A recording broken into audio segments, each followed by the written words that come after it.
Hi everybody, I'm just some guy. Someone must have turned on the virtue signal because Mark Waid white knighted hard on Facebook. One of the things I learned from watching a friend battle feminists is that social justice warriors, progressives, the alt-left, whatever you want to call them, they lack any moral center. Nothing is off limits for them.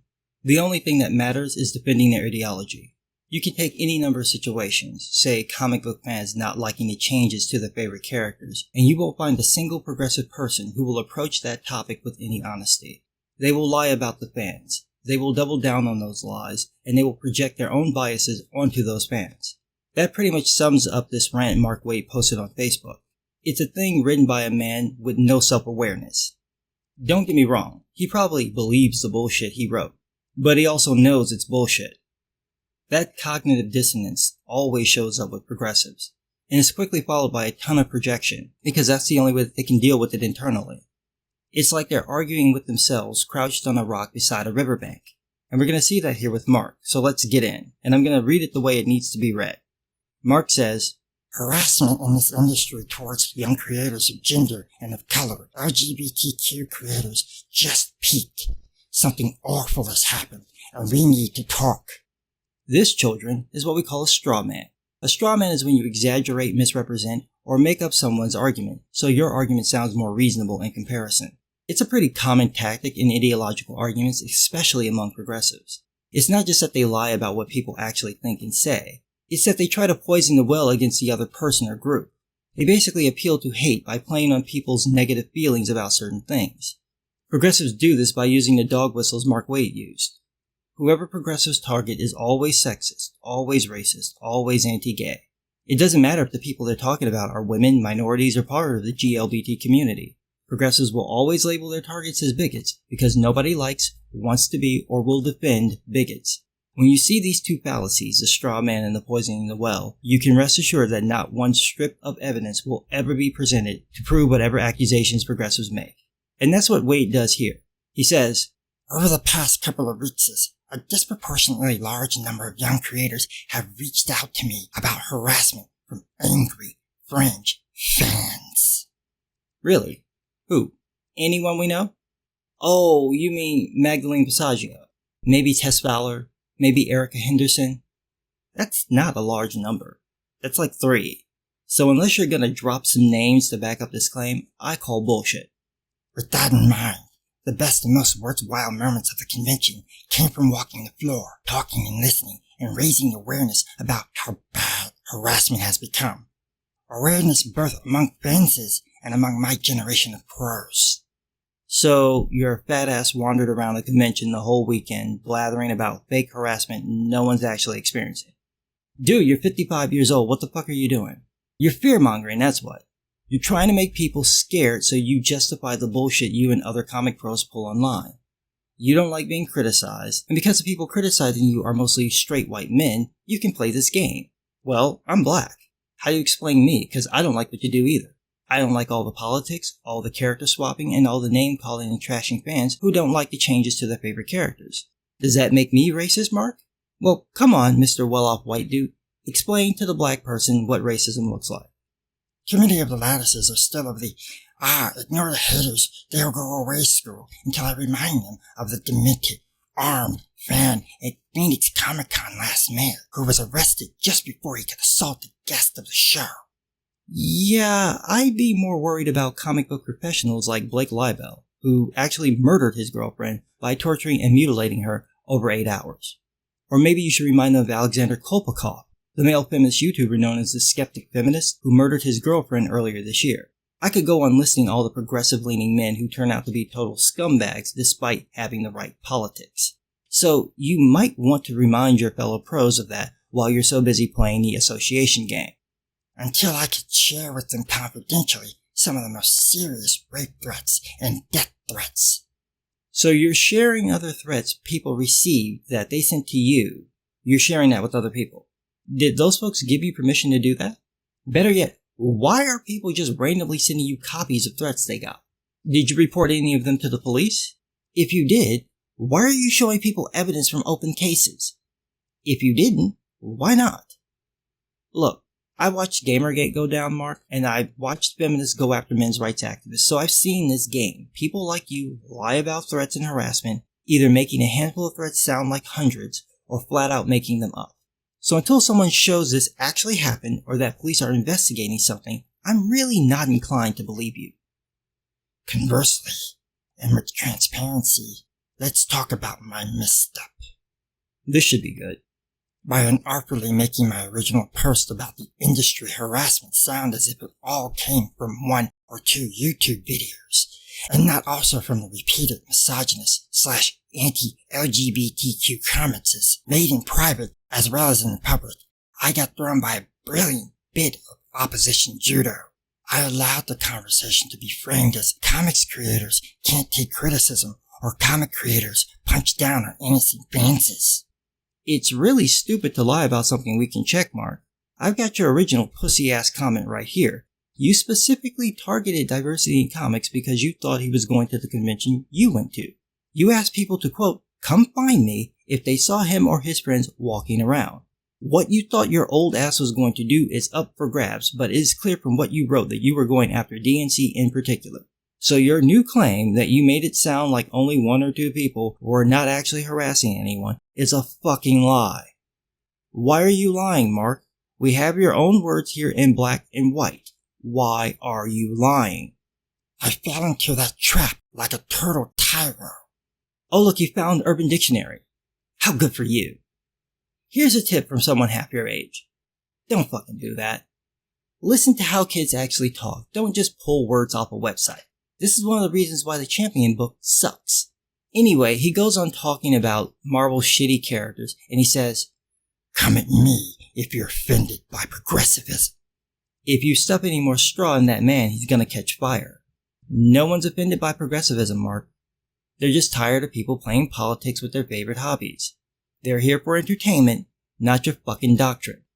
I'm proud to be a progressive writer, and as a freelancer, I can speak freely for myself without fear of being censored or accused of representing a specific publisher. The actual problem is that there's a large number of younger creators / professionals / staffers in this industry, a larger number than you could possibly imagine, who do not have the same privilege. Bullshit.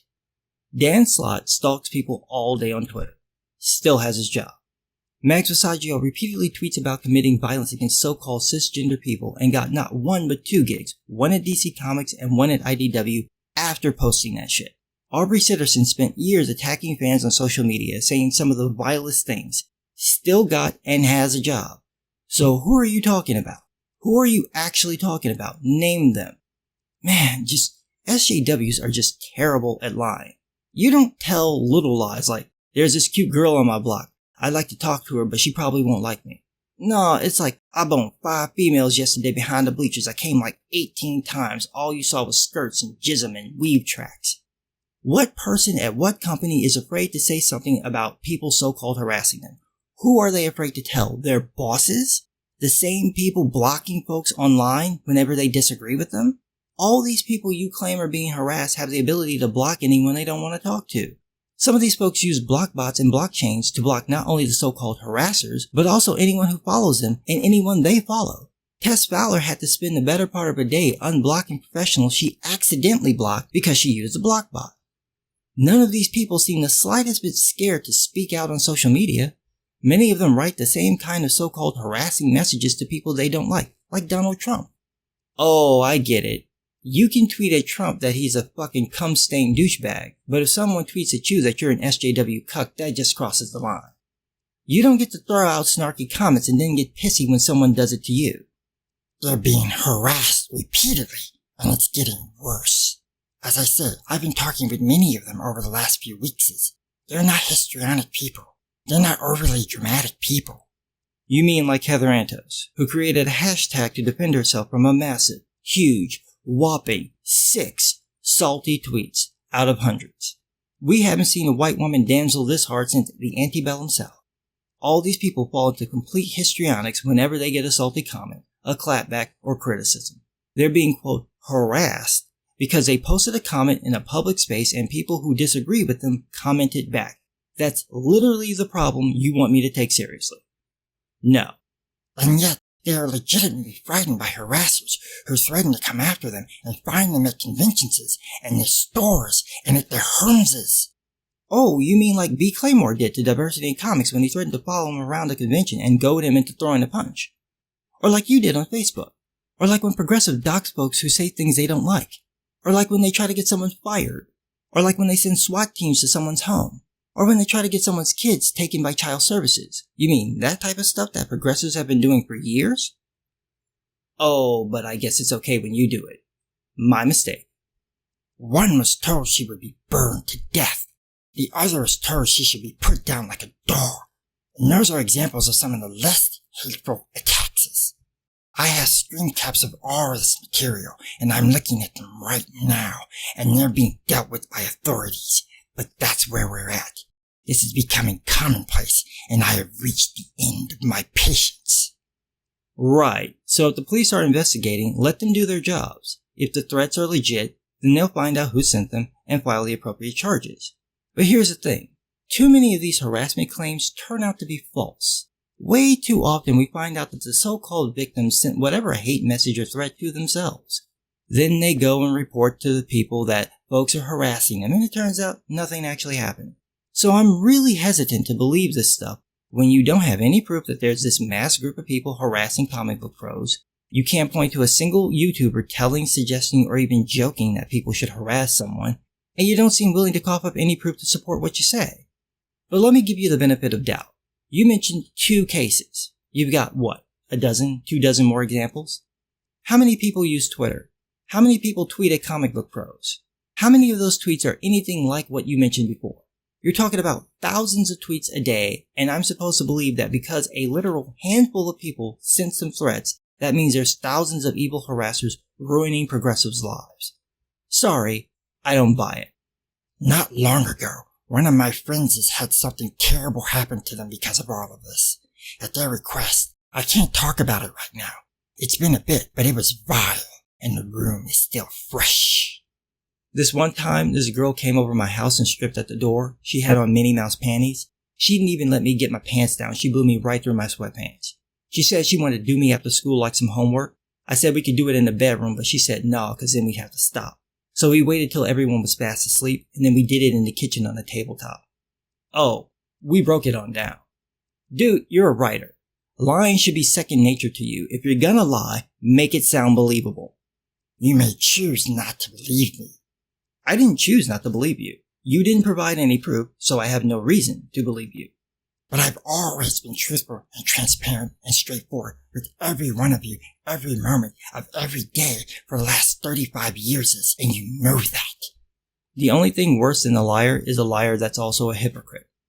I've also trusted you with my honesty and my thoughts, and now I need you to trust me when I say that some of these harassers have gone too far. Wipe your mouth, Mark. There's still a little bit of bullshit around your lips. Criticism of work itself is fine, but no reasonable person would fail to draw the line at direct personal threats and attacks on gender and race and orientation.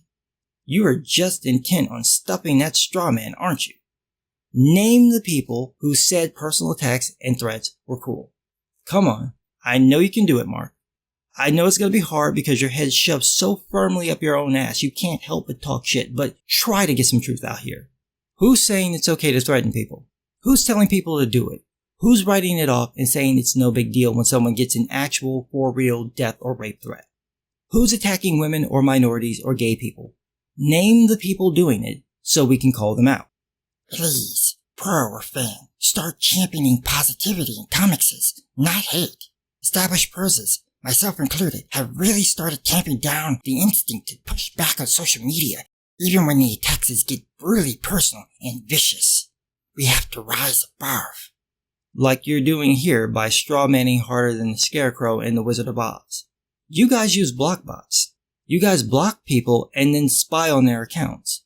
You guys falsely report people's Twitter, Facebook, and YouTube accounts. You guys sit around writing the most hateful things about conservatives, Republicans, Christians, the current president, political opponents, comic book fans, or anyone you don't like. You've got pros telling people to track down folks they assume are white supremacists. You've got pros talking about killing so-called cisgender people. You've got pros doxing people and spreading their name around on social media, asking for folks to find them at conventions. You can't rise above shit if you wallow in it. Champion positivity in comics, not hate. Talk about what you love. Try to look beyond that one title you think we screwed up or that one artist whose work repels you. In other words, don't criticize our work. It took you a long time to get there, Mark, but at least you finally did. Dude, you don't get to decide what people review, how they review it, or what they think about what they review. Most of the YouTube reviewers talk about books they enjoy. Some of us even recommend books by authors who write other books we don't like. Put your man pants on and stop whining because someone criticized the clusterfuck that is the progressive control of comics. It's not our fault that what you guys do sucks giant monkey balls. You're putting out crappy agenda-driven books that bomb. We get to talk about that even if you don't want us to. Harassment to the point where professionals are pulling out of conventions or shying away from anywhere where fans tend to congregate is utterly unacceptable. Name them, Mark. If you want people to believe you, name the professionals who claim they've been harassed so much online that they won't go to real-life conventions. Name the pro who went to a convention and got repeatedly harassed in person by people who harassed them online. If this is so common, like you claim, you should have a good 10, 20 examples ready to go. But you don't, because you're lying. You might know a couple of people who got some salty comments and now they don't want to go to a con because feels before reels. You might know a couple of people who received legitimate threats who for actual safety reasons won't go to cons. That comes nowhere near this uber hate mob you've concocted. Settle down. People say salty shit online. If you don't like that, you can mute or block people, make your account private, or turn off the fucking social media. You have options, and they don't have to include making up some gang of serial harassers. Just as no one has the right to tell us what we do or don't have a right to be angry or frustrated about, no one should be able to tell frightened people that they don't have a right to be afraid. I'll remember that, Mark, the next time some white woman clutches her bag when my black ass walks by her. I'm sure every white woman who gets that tinge of fear when she sees a black guy, even a 5'7", 122-pound black guy, has a perfectly good reason for reacting like that. If you're grieving, if you're happy, we can respect your grief or your joy, even if we don't share it, because we have basic human empathy. By that same measure, we can never belittle the feelings and fears of others just because we don't share them. At best, that's cold. At worst, it just creates more rage and thus makes everything worse for everyone.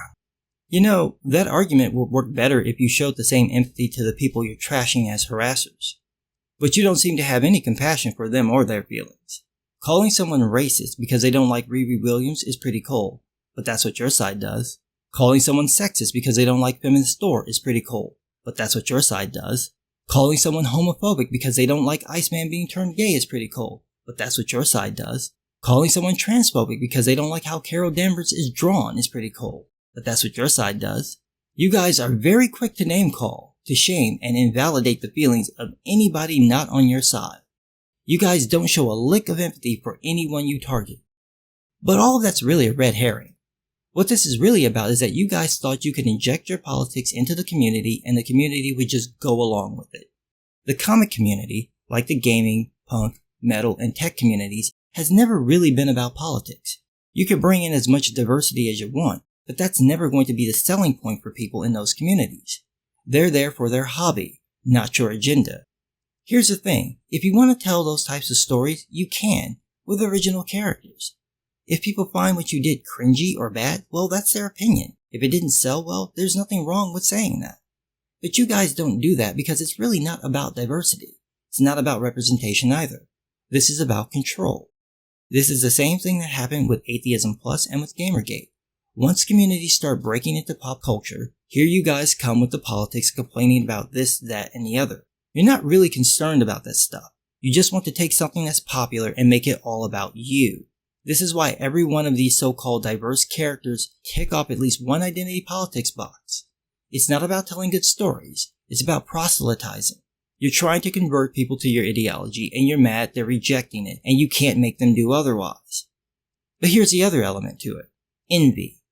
Progressives are jealous of the success of these communities. Even though the communities are mostly isolated subcultures, they thrive, they grow, and they create beautiful work. and they don't need you to do it. And that's why you come after them, because they prove all your doctrine and claims are total nonsense. They're lies that you told yourselves, and you can't stand seeing the lies revealed for what they are. So instead of joining the communities and breaking free of the warped ideology, you set out to destroy the communities from within. Most of the time, you lose, and the reason you lose is those folks don't need or want you there. That's what's going on here, and you don't like it. You can't make people buy your books. You can't make people like your characters. You can't make people share your views. But instead of working with fans and listening to their complaints and understanding why turning an icon that brought them joy into a Nazi might piss them off, you call them names, you harass them, shame them, block them, threaten them, lie about them, and then wonder why they don't say nice things about you. You haven't given them a reason to, Mark. You just spent 4,000 words calling these folks racist and sexist and homophobic, all sorts of bigots. You make them out to be monsters and then say, everybody needs to be nice now. If I called you a racist white bitch and then said, everybody needs to listen to black people's pain, are you gonna listen to me? Really? Really? I didn't think so. Like I said at the beginning, you guys lack any moral center. Nothing is off limits for you. You want to lie about somebody? Nothing stops you. You want to turn everyone against whoever you hate? Nothing stops you. There's no self-awareness in any of you. You only care about the thing you want, and it doesn't matter who you hurt to get it. It doesn't even matter to you that you might shatter a community and ruin a business. You fancy yourself the white knight come to save the day. You're not. You're the bitter ex who kills their former lover because if you can't have them, no one can. That's what you're doing here, or at least what you were trying to do. But now you're learning the lesson that many a bully and abuser have learned over the years. It sucks when your victims fight back. Here's a tip from someone half your age, Mark. If you want people to treat you with respect, start by treating them with respect.